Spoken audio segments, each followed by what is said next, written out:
Are you ready to continue growing in 2024? Join me, Jessica Holly, at the Learning Yourself workshop from Tuesday through Thursday, March 26th through the 28th from 7 to 8:30 p.m. each night, where we will use the power of the Flight Assessment 2.0 to identify your limitations as well as learn how to use your superpowers. We'll show you those strengths that will help you to get to building your vision. See you there.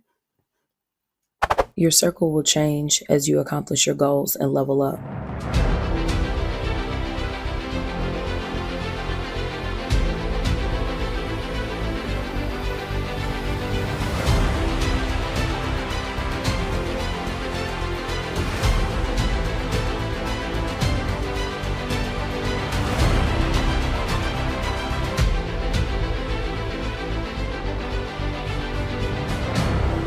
Everybody can't go.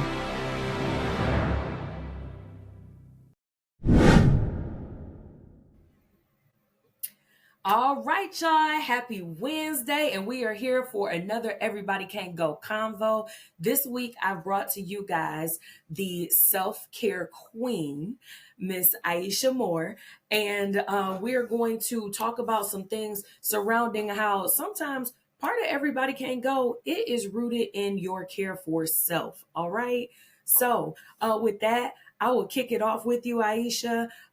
Introduce yourself to the people. Let us know what types of things you have going on right now, what you have coming up, and what you're all about.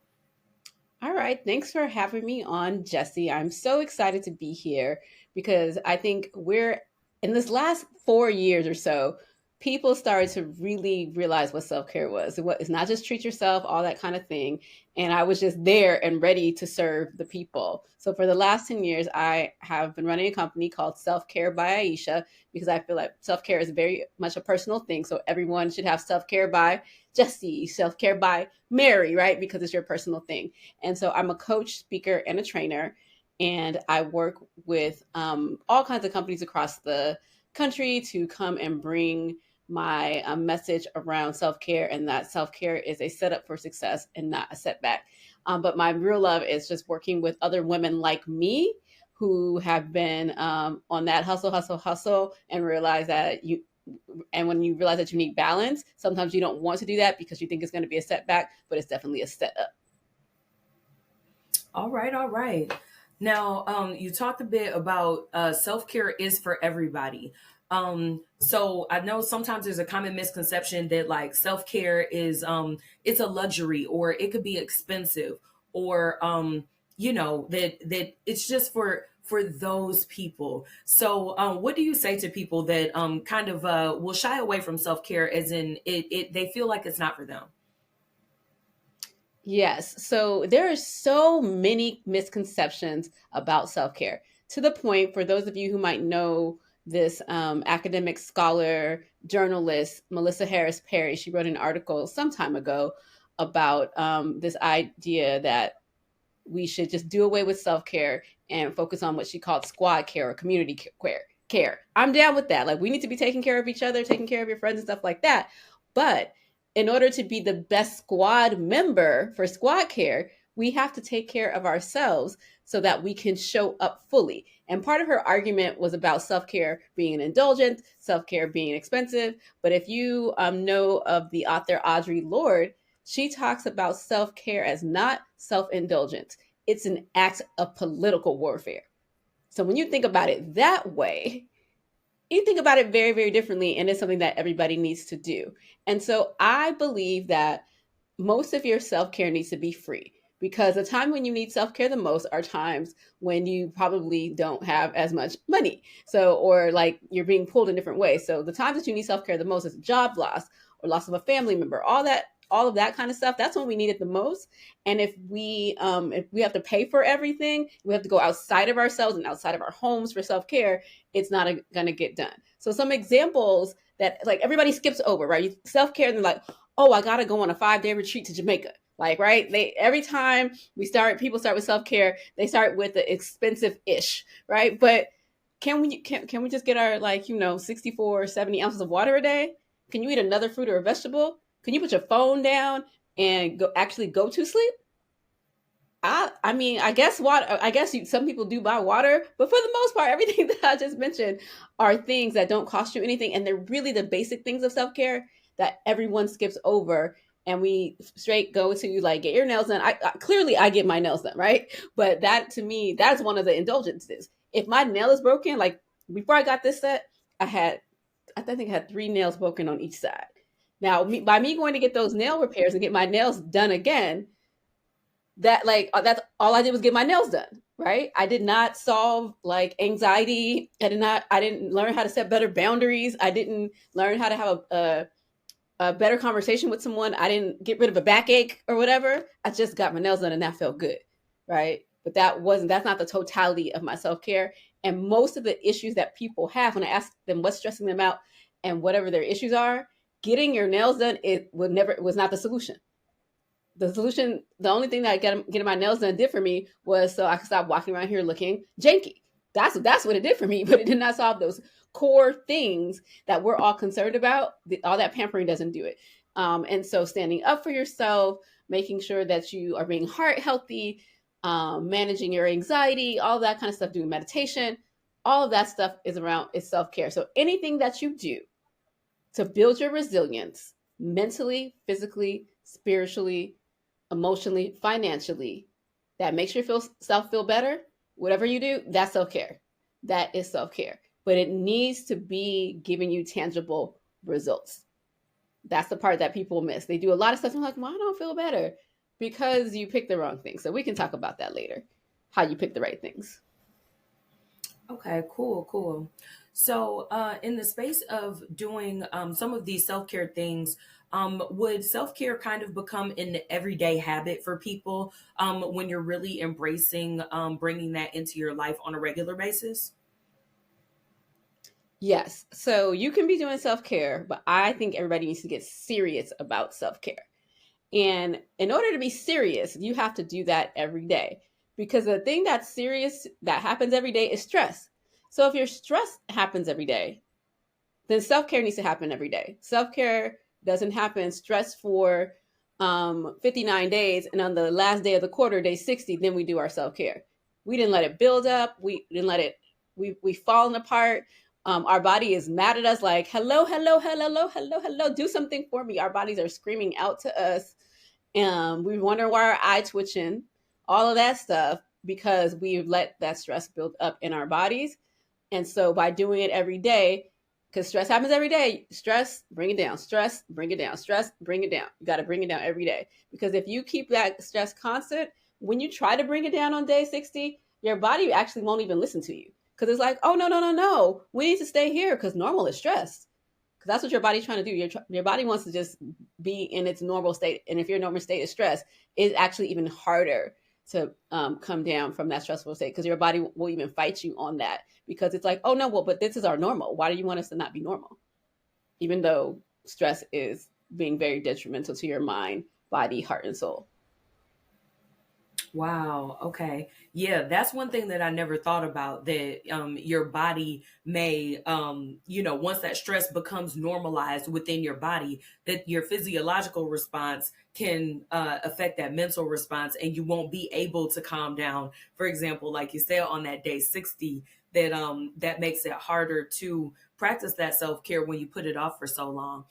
So, what Mm-hmm. suggestions would you have for a person that, like, if they feel like they're already very even keeled, not really experiencing too many stressors in the day? What would self care look like for someone who they're like, oh, well, I don't need self care because everything is fine? So yeah, so first you got to ask yourself is like, okay, is it really fine or is this just what I'm used to and I don't believe that it could be any better, right? Because there are a lot of things that we just accept that like that's just the way it is. So I would even question if everything's just fine, right? Especially if Mhm. if you've been doing self-care, you've been really into it and you tell me like I'm fine, I'll believe you. But if you haven't been doing anything, I'm like, is it really fine? But let's say it really is fine. Your body loves to be loved. When we think about what self-love is, I mean what self-care is, in some ways self-care is self-love in action. So why wouldn't you continue to take actions, especially if you have the time? Why wouldn't you continue to take actions in terms of self-love? So that's what I would say to the people, like, keep doing the thing so that becomes your normal, right? So for the last 10 years, that is my normal. No matter how I'm feeling, I do the thing because it's just a part of my routine. So if I'm having a bad day, I don't have to be like, so where am I going to make time for self-care today? It's already there, and it's always there, whether I'm having a good week or a bad week, a good day or a bad day. I just do the thing. And saying that to say that I don't always do the same thing every day. I literally wake up every day and ask myself, what does she need today? And I go and do that. And but the time is always there for me to do whatever it is that whatever it is that Aisha needs. That's really dope. So it sounds like that this is one of the things that you put into your daily routine. You have a time slot set for it already.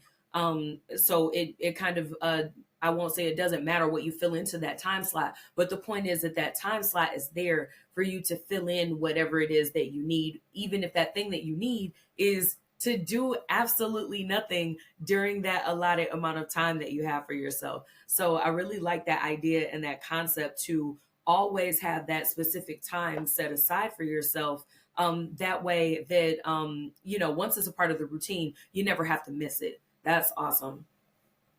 So, with, Right. And the other thing I would we say to talked a bit. that person is joy, right? Like a lot, like the joy moments, right? Like put in it doesn't always have to be like I'm fixing a problem, something's going wrong. Like, okay, I got some extra time for joy.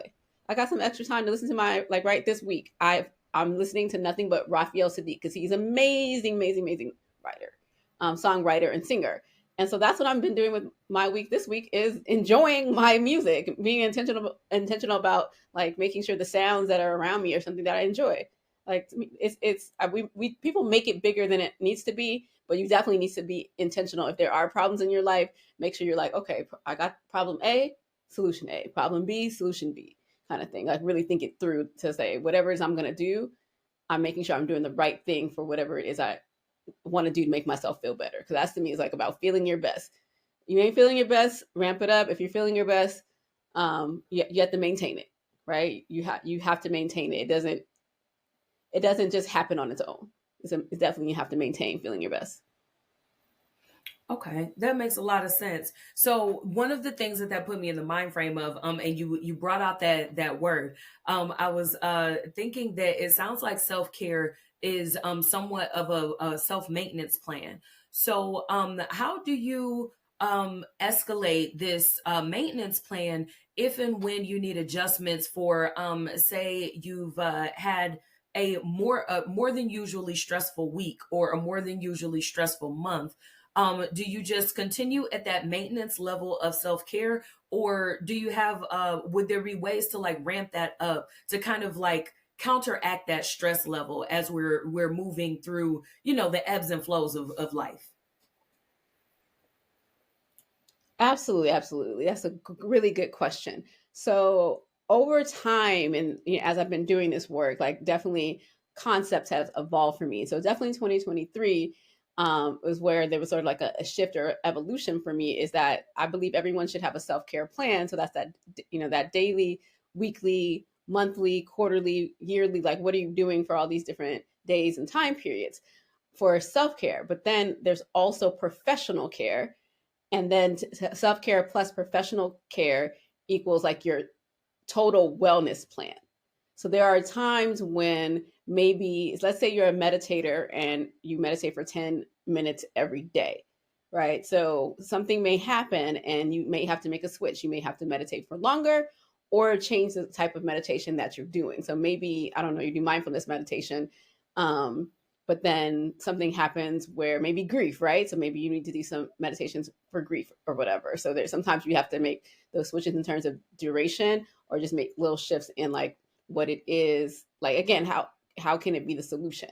So if you continue to do what you're doing, it'll be good for maintenance, but if you don't make a switch on it, then you may be ignoring the new problem, the new context of your life. And then you may need to go and get some professional help. Depending on what it is, you may need to seek out medication. You may need to seek out a professional to help you with things like acupuncture, therapy. There's all kinds of different, yoga, because a lot of yoga can be found online, but sometimes it's good to maybe like, okay, I want to go and do it in community, or there's like, different types and different styles.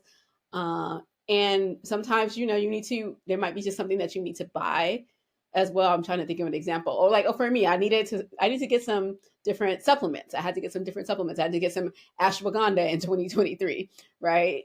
So that's why 2024 is going amazing, because I actually did personally have to make a lot of shifts in 2023 and actually do a little bit more monetary investing to deal with a not a new problem, but a problem that shifted in a way that what I was previously doing was definitely helping me maintain, but it wasn't solving the new problem. But I know for sure if I was doing nothing, honest to God, we may not be here talking to one another if I was doing nothing. That makes sense. That makes sense. And I like how you talked about building on and adding to, so that you're kind of tailoring this self care plan as you go, so that you're not just, kind of ending up in that same, it's just routine. It's just what I do. That's one of the things that I kind of thought to myself as you were talking about making this an everyday thing. At first, I said to myself, you know what? I'm going to pick that one thing and I'm going to do it every single day. But then when I thought about it, I said, wait, what if there's a need for more? What if there's a need for something different? So that's very good to point that out, that that this thing doesn't just, you don't just choose the one thing and then it sits year after year after year. It's something that is meant to move and grow with you, something that is meant to, as you evolve and you change, as your needs change, that this self-care plan, it sounds like it's mandatory that it changes as well as you change, so that it doesn't pretty much render itself obsolete. So I really like that. Yeah, to add So to that, I would say, oh, I'm sorry. To add to that, I would say, there's different parts of our life. So maybe you start with your physical health, right? But once you get that under control, then maybe you can deprioritize that and then move to your spiritual health. And that becomes the main focus of your self care. So to me, that's how I've done it. I always have like a main focus that I'm working on. And it's usually the place I need the most help. I always have like this main focus where I give most of the time and the money to. And then there's other things that I do, but maybe those are the things that are happening only weekly or quarterly or something, because they're not the main priorities. But so I also do it thematically as well. And speaking of thematically, that puts me in a mind frame of thinking about changing your some of your self care activities throughout the different seasons. I could definitely picture some things that I would do in the summertime as opposed to in the dead of winter, when it's cold, when it gets dark early, and different activities and things like that. So, do you have any suggestions for some things that work out well seasonally?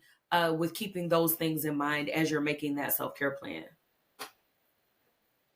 You bring up a very good point, because it's real hard to do stuff when it's dark outside. And I'm not. And some people have problems with the morning. It's not the morning for me. It's when it's dark at 5 o'clock. I don't want to do nothing. And my primary form of physical self care is walking. And so between the weather being cooler and the time, then like essentially from like November to April, it makes it a little bit harder. So I have to switch. So like right now, I had to switch it up. I like to walk outdoors as well, so I had to switch it up.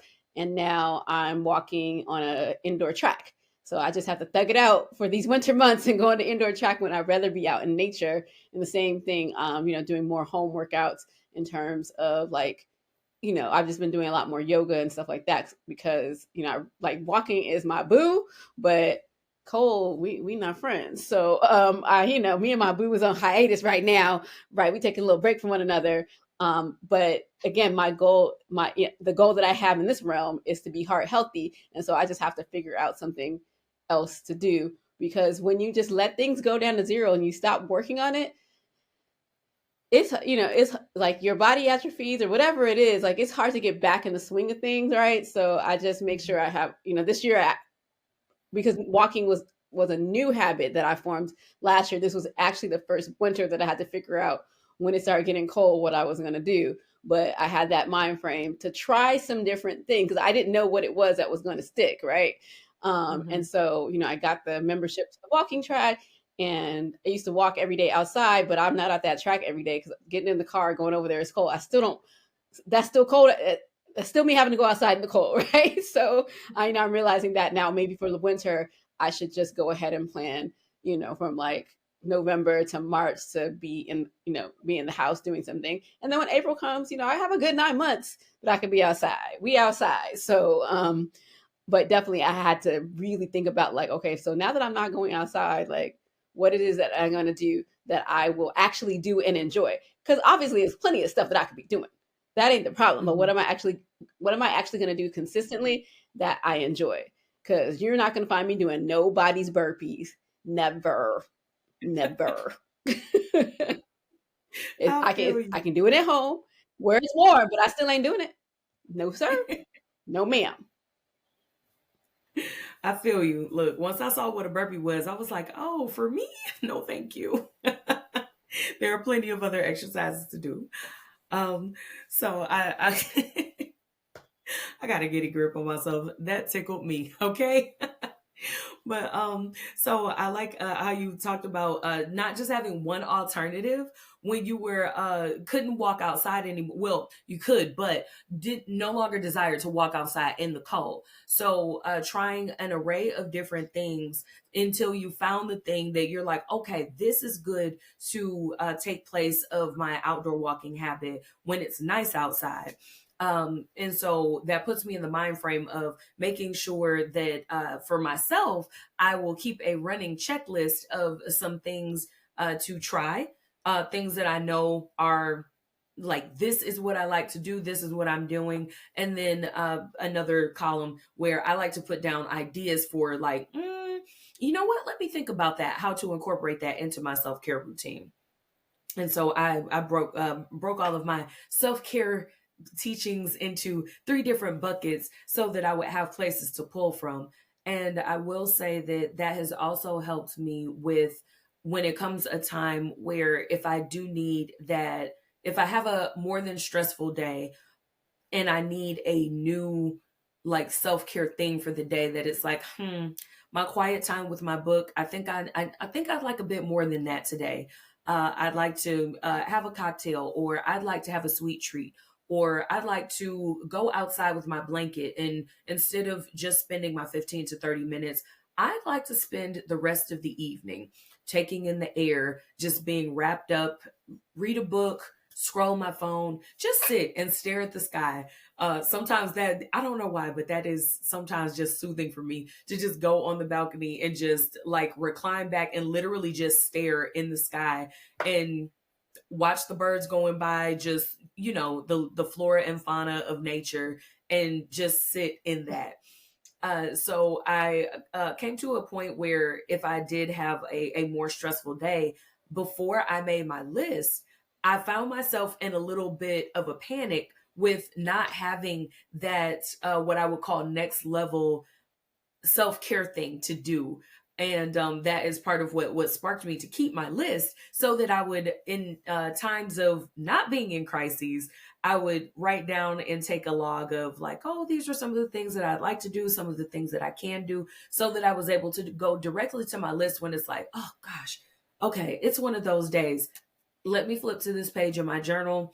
Let me go to my list. Oh, you know what? I am going to do a line number 5 because I've already written it down, and I put little check marks next to the things that I've already done. And I noticed that helped to kind of like pre get ready for a stressful time. So, are there any other spaces in self care where that same type of like get ready or do a prerequisite to a time that you would like need your self care in place? Are there other places within self care that you could like get ready ahead of time? So you bring up a very good point. Most of the time, the things that stress us out are not a surprise. We know we're about to go into that meeting. where those people get on your nerves, right? Or you're going to go to that family function where that person who always talking out the side of their mouth is going to be. So you already know that that's going to happen. Or let me think an example from one of my clients. One of my clients, her parents were like in the assisted living nursing home situation. And so when she would go to visit them, it would be very stressful because she would see how their living environment was and she wanted it to be better for them. And so she would be trying to like help them. And it was a really stressful thing. So what we planned for her was that, she would go in the mornings um, to be with her parents, and then she decided to make it more fun. So with her mom, she would tell her mom, I'm coming over to to play beauty shop with you. And she would wash her mom's hair and do her mom's hair. So she would pretend like she was a stylist and kind of stuff. So she purposely took a stressful situation and was figuring out like, how can I make it less stressful, right? And so that really worked for her to like, instead of being like the daughter, like, Mom, why you didn't do this? Why you didn't do that? She was like, okay, we're gonna play a game. We're gonna play beauty shop. And because her mom had a little bit of dementia, so that really worked. But then she also made sure those days that she would go to visit her parents in the assisted living center slash nursing home, she wouldn't schedule anything else important for the rest of that day because it was very physically taxing, but also emotionally taxing to see, when you have to see your parents on the decline. So she always made sure that she scheduled like a walk in the park, a pedicure, manicure, something for herself on those days that she had to be with her parents. And again, it's not a surprise. She knows she's gonna go there on those days. Whereas before, she would like go there, do that, be really tired, and then have all this other stuff to do for her husband, her kids, friends, and family, and it was just too much. So she was like, nope. The days that I have to visit my parents in the nursing home, I ain't doing nothing else but that day. And then I'm immediately leave there and go do something to take care of myself and take the load off of that stressful time. And to me, that was just like a beautiful thing because her mother passed away maybe like a year after we had that conversation. And so she had that last year with her mom. It was just a much more positive relationship, positive experience instead of it being a stressful, frustrating thing every time she did that. So she could remember, like her mom in that last year, that they had redeveloped a beautiful relationship because she decided to figure out how do I make this situation less stressful, and for the stresses that's still there, how do I not let it linger, and how do I take care of it right away so that it's not weighing on me all the time. That is amazing. That is really amazing that putting the self-care in there, it literally changed an entire life experience for her in terms of how she was able to experience, those last memories of her mother. That was really beautiful. That gives me a lot to think about in other places where I'd be able to pre-plan in self-care, because you would think that it sounds simple. Oh well, it's just for you. It's about taking care of you. But when you think about it in terms of the impacts that it could have on some of those core memories and some of those memories that will last a lifetime for you, self care isn't a thing that's like just for the moment or just for the month or just to get through the rest of this year. It really can have a lasting impact on the rest of your life with some of the choices that you make in self care in those ways. That is amazing. And so, with that being said, what? Uh, so I'd like to delve into how self care. Part of that is setting boundaries and the relationships that you either decide to keep, that you need to set boundaries around, or that you need to change in order to take care of yourself so that you're able to show up 100%. Because a lot of times we'll, kind of take on additional stress from other people, from those outside sources, that we definitely do have a choice in how we deal with those relationships and other people. So, what do you usually advise for people that these sources of stress are coming from the people that they're around? This is probably like the biggest issue that people come with to me about. This whole thing is that I'm giving everything to everybody else and I've left nothing for myself. And they're afraid that if they make this declaration that I'm putting me first, then everyone else is just going to be mad at them. They're going to call them selfish and all of that kind of stuff. So here is like the reframe of that. What happens is that if you're putting everyone first, right, you have like your top 10 people that you're doing stuff for all the time, whether you like doing it for them or not, sometimes they're number one because they really should be number one.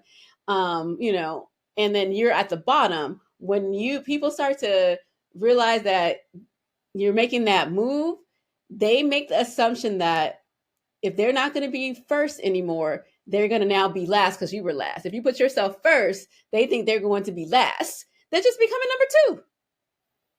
That's all. They're just becoming number 2. And if you were number 2, you're number 3. But everybody thinks that when you say, I'm putting myself first, that they're switching places with you because you was putting yourself last.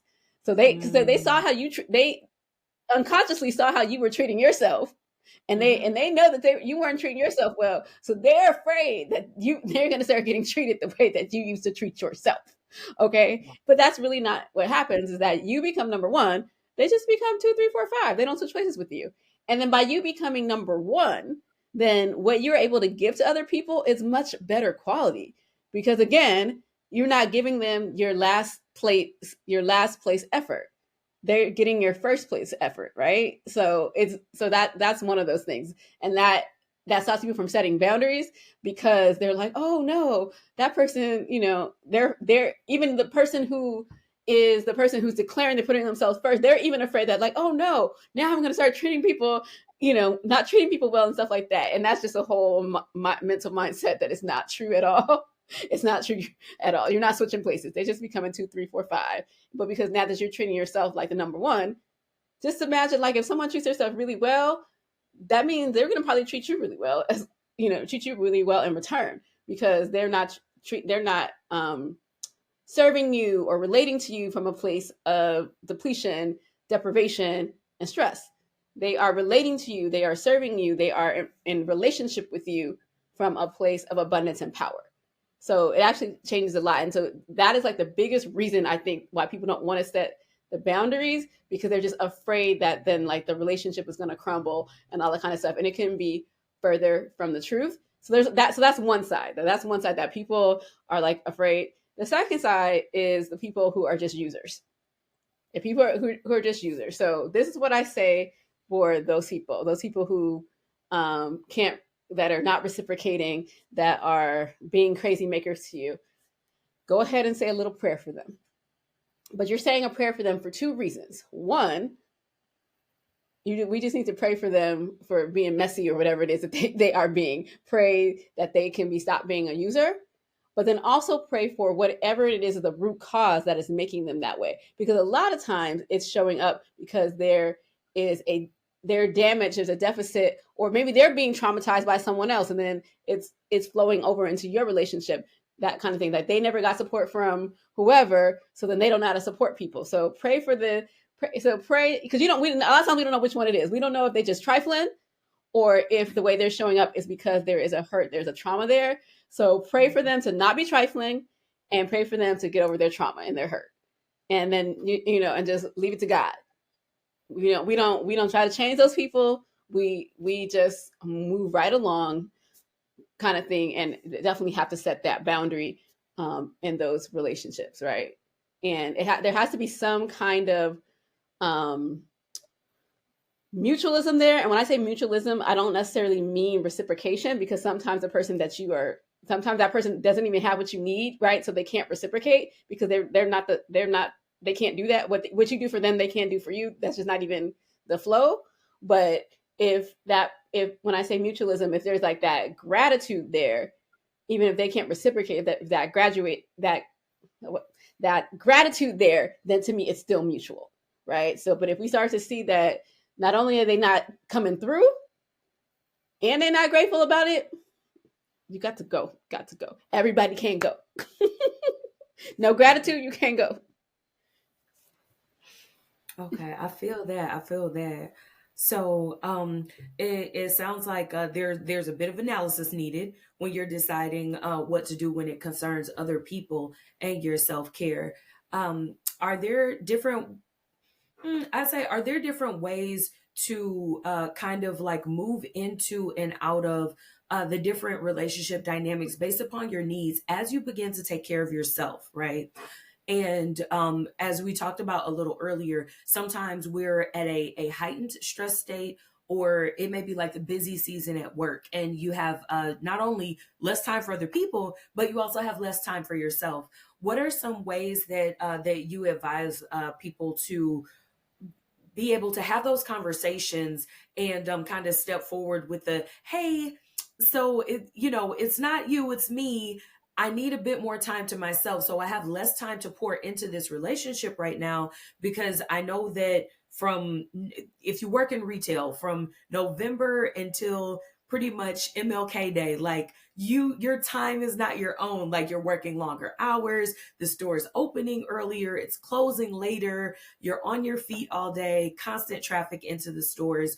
Around that time of year, other than your coworkers, you really don't have too much time for other people and other things, let alone I would say it would be an amazing feat to keep up with your self-care when in that scenario, or that type of scenario specifically. So what advice do you have for kind of having those conversations in order to maintain that, I guess we would count that as a dip in the ebbs and flows of life.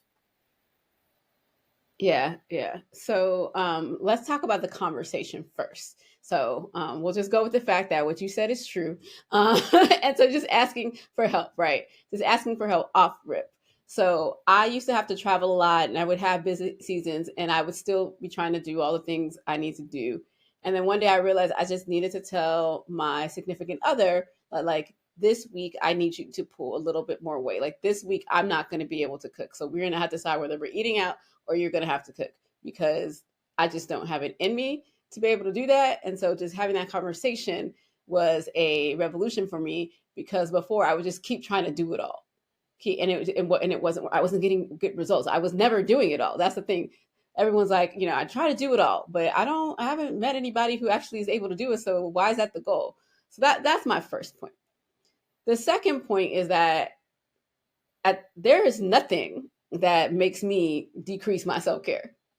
You just gonna you that is a constant, that is a standard, and the rest of the time that I have after that, that's that, like, you have that 168 hours a week. Whatever my self care carve out is never decreases. Everything else has to decrease.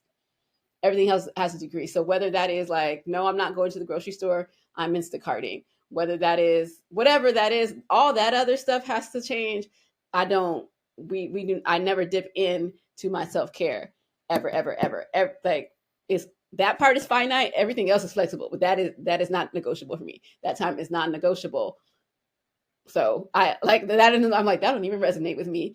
I do not dip into it, because then if I dip into it, everything, it's the fuel for my success in every other area. So if I dip into it, then it's gonna make it in some ways, like when I am the busiest is where I actually have to ramp it up, because I need more deposits, because I'm about to have a whole bunch of withdrawals. So when you think about, to me, I think about it as like a time, peace, energy bank, right? And so the self care and all the other things, they're making deposits, deposits, deposits.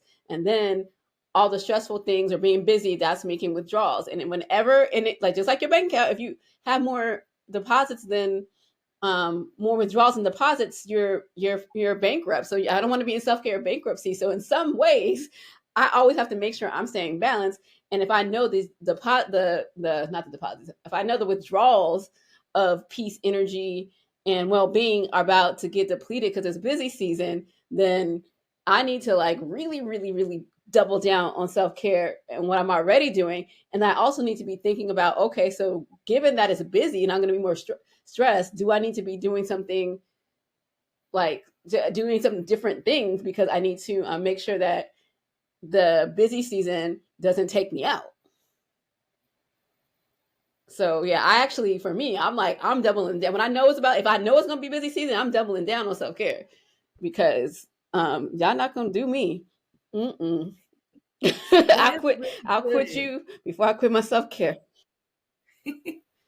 And I never thought about that That that before. that that that bank has to stay balanced.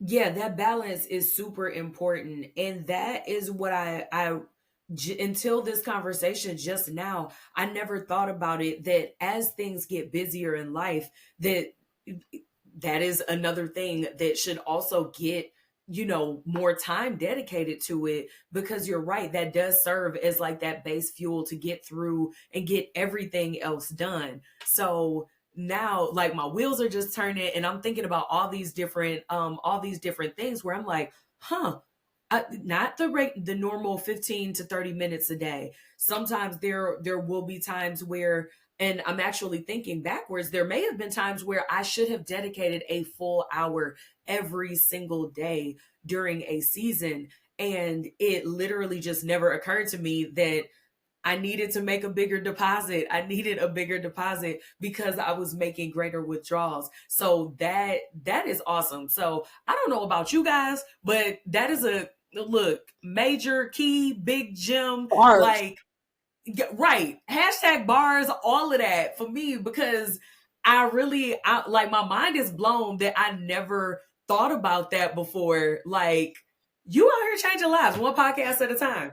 I don't know about the viewers, but I know for me, I'm like, duh. And I literally had not thought of it that way. So thank you so much for that. Like, now I'm gonna have to go back to my planner. I'm gonna have to like look at my week, and I'm gonna have to make bigger time blocks that are for myself so that I can make sure that my battery is recharged to 100. Not just like, now that makes me feel like there are places where my battery, I've been recharging it to 85, or I've been recharging it to 90, because same thing as when you're charging a phone. If it's time to walk out the door and you like, well, I mean, I got 85%, that's good, like I can make it through the day with that. And that makes me think, how many times have I done that to myself? Like, 85%, that's all we can get for now, like gotta go, that's enough. And that's what I'm gonna deal with. And now I'm gonna think of that every time is busy, and I'm like, well, it is busy, but am I at 100%, or am I at that 85? Shoot, am I at 70? Because when it's like, can I use your charger? What's your phone on? And we always ask Exactly. And that, in self-care, like, you can't use nobody else's charger. mm-hmm. And even in that, like, we always ask somebody else, like, well, what's your phone on, so you can decide whether or not, like, that still is putting the ownership on someone else for your like your meter, your battery. And at this point, I'm not just talking about Mhm. our phones anymore, guys. I'm talking about putting ownership on someone else for how much are you going to pour into yourself, care for yourself first, to make sure that you're at 100%, so that you're able to pour from a full cup, pour from the saucer that your cup is overfilled and flowing over into, as opposed to you trying to shake out that last few little drops because you're already empty but still trying to give to everybody else. And at this point, I'm like, am I talking to y'all or am I talking to me? Because again, we are on this growth journey together, y'all. All right. And so that was a really, really good one. So in terms of getting like a self-care routine all together, what would be some pointers for people who, like, this is a completely new concept, they've never scheduled out that every single daytime is just like, oh, more than go get my nails done every 2 weeks, like, wait a minute, now I need to add 14 time slots to my planner. What tips would you have for people that are very, very, very beginners to get them kickstarted? So I have a 4-step framework called the CARE framework, and that stands for clarity, awareness, reframing, and embracing. So let's start with clarity. So if this is all new to you, you might need some motivation as to, like, why am I doing this? Like what is this for? And so you need to pinpoint like a why, like why do I need to practice self-care? So here's a question you can ask yourself. And it comes from Dr. Howard Thurman, who was the first dean of the School of Divinity at Howard University, and also Martin Luther King's mentor. We don't hear a lot about who inspired him, right? He was out there inspiring everybody else, but he was inspired by Dr. Howard Thurman. And one of his quotes is, "Don't ask what the world needs. Ask yourself what makes you come alive, and go do that." So just ask yourself, like, what makes me come alive? And then you will be like, okay, I'm doing self-care so that I have the peace, energy, clarity, all of that to continue to do the thing that makes me come alive, right? This is why I'm going to get serious about self-care, right? So that's the first thing. Like, figure out like what's driving you, what like why do I want this energy? Because I need this energy for what? That things that make me come alive. So that's number one. So then you have to have some awareness. And so the second step is that a lot of times we think we know what's stressing us out, but we might be forgetting about some things, or we might be like pointing the fingers at other people and not realizing that it's actually another person, or the things that you can control. So the second thing I would do, and we talked a little bit about the bank account a second ago, is just pick a date and do an audit. From the time you wake up to the time you go to bed, write down everything you did that day and whether it was a deposit or withdrawals, and actually see where your bank account is and what it's looking like. So that way you can be like, okay, I see what's going on. And then that also can help you identify the days and the times when you're like, okay, this is a day that has a lot of withdrawals. So like Wednesday is a lot of withdrawals. So Tuesday, I'm going to keep it light. Or Wednesday is a lot of withdrawals. So Thursday, I'm going to try to keep it light. I'm going to try to do some rearranging. So Tuesday, Wednesday, and Thursday are not a lot of withdrawals, and I don't have time for the deposits, kind of thing. So that can help you do that. So you want to just audit your time and kind of see like, where's that stress happening, and where can you add more deposits of peace, energy, clarity, physical movement, water, whatever it is, sleep, that whole thing. So there's that. So we got clarity, we have awareness, and then we have reframe. So once you have that clarity and you have that awareness, then you got to change some things. So that's all reframe means, is do something in a different way. So if you realize that in your audit that you just can't put that phone down, right? Then you might need to reframe and say, okay, I'm going to charge that phone in a different room. Or you need to reframe that like, oh, I seem to be dehydrated all the time. I'm going to reframe to get some more water. Or for me, I had to reframe, walking indoors versus walking outside. So once you figure out in that audit that like, okay, the reframe is like, how can I get rid of some of those withdrawals and how can I add more deposits? And the last thing then is the embracing of it. Because you can have all those realizations like, okay, yeah, I really want to practice self-care because I want to, I don't know what it is. Like, I want to be, inspired to solve some public health crises in this world, because that's what I do. Like, I work in public health. That's what makes me come alive, like trying to, save the world, whatever. And then I look and I'm like, oh my God, I can never find my phone or my keys or my glasses when it's time to go somewhere. So that's stressing me out. Fix that. Make sure my purse is together, right? So I've embraced that. That's what I need to do. To reframe. But then if I don't actually do it, if I don't actually make sure I know where my phone, my glasses, and all of that is, then I haven't embraced it, right? If I haven't made that schedule and said, okay, I'm going to meditate. I'm going to join this meditation call every day at 6:00. I identify that. I reframe like, okay, I found my person. I like them. If I don't actually like get on the call, then I haven't embraced it, right? So we have to make sure that we actually do it. Because when you embrace it, then you see the results. So a lot of people will be like, oh, I should do this and I should be doing that. But you really have to embrace it to get the results. And those results will change your life and keep changing your life forever. So clarity, awareness, reframe, embrace. That's care. That is awesome. That is awesome. So, for you very, very beginners, those are your 4 steps right there to get you well on your way to creating your own personalized self care package, your self care journey, and to get you started on a good foot.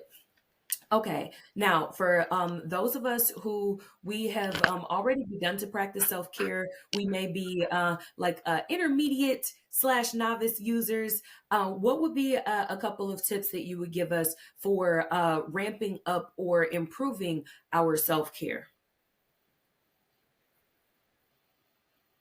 So I think for people who are already on this journey, as we mentioned at the top of this conversation, is to really question like what investments you're making, because maybe at the beginning, before you heard me talk, you were spending a whole lot of money on self care, and then maybe you've been thinking about self-care as like the quarterly retreat, all these indulgences, because if you read the blogs, that's what it is. All these Instagram self-care girlies, they over here trying to get you to buy stuff from their Amazon store, so they got you buying all of the things.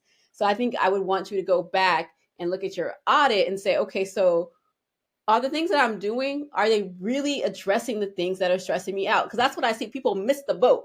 They start doing all this stuff, but it has nothing to do with the thing that keeps them up at 3 a.m. That thing that keeps you up at 3 a.m. is usually not solved by something that you tangibly go and buy. Maybe sometimes it is, but just in my experience of coaching people and doing talks for over 10 years, that's just not what I see. And so I would really go back and question people to really, take a look at what you're doing and make sure that it is actually lowering yourself stress. Actually, the thing you're doing is actually lowering your stress, and the thing that you're doing is, really giving you some benefits. Because a lot of times I just see people do a lot of self-care, and they don't, and they're like, but I still have all these problems. I still have all these problems because the self-care that they do is not congruent with the things that are stressing them out. So I want you to tighten that up. So if you've been doing this for a while, just go back and tighten it up. And I recommend like every 90 days, go back and do an audit every 9 days just to see like, okay, is there a new stressor, or is one stressor gone away because I have been doing the thing? So maybe I don't even need to do that self-care anymore because I have solved that problem, and let's move on to the next problem, or let's make sure we are staying in maintenance. So yeah, you definitely want to like just make sure that make sure it makes sense, and then maintain it. Okay, awesome, awesome.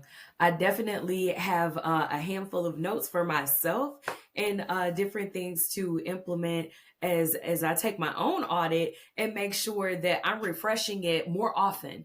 Not just letting it sit for 6 months to a year and begin to do these things out of habit that may not be in proper alignment anymore. So that's really good. I love that. And I know for myself, as I said, I'm going to have to come back, watch a replay, take some notes here, and make sure that I'm probably going to end up coming back to this episode every quarter just so that I can say, you know what, let me remind myself, let me audit my self-care. What do I need in this time specifically? So that I can make sure that I am keeping up with me and the things that Jessie needs. So thank you so much for coming on with us today. Thank you so much for all of the information, all of the gems. My mind has been blown. I hope the same has happened for all of you guys, all of our listeners. And before we part ways here, please tell everyone where we can find you on socials, where we can find you online. All right. So pretty much everything is at Self Care by Aisha. So selfcarebyaisha.com is the website. Self Care by Aisha on Facebook and Instagram. I'm mostly on Instagram these days, up in the stories. So check out the stories. I just, sharing is caring. Like I don't have to create every single self-care tool and resource. I'm always sharing resources, insight from just all the amazing people and relationships that I've built over the 10 years that I've been doing this. Okay, awesome, awesome. And thank you again so much for coming on with us. We really appreciate you. And for you guys, make sure that you get that audit or get started on your self-care, and drop some hearts in the comments. Let us know, what are you going to do for yourself for self-care this week? What are you going to do this month? Me and Aisha, we will definitely, or should I say Aisha and I, will be taking a look at those comments, seeing what you guys are implementing. And you never know, she may show up down there, give you a couple of little free tweaks for yourself. And we will see you guys next week. Everybody have a great day.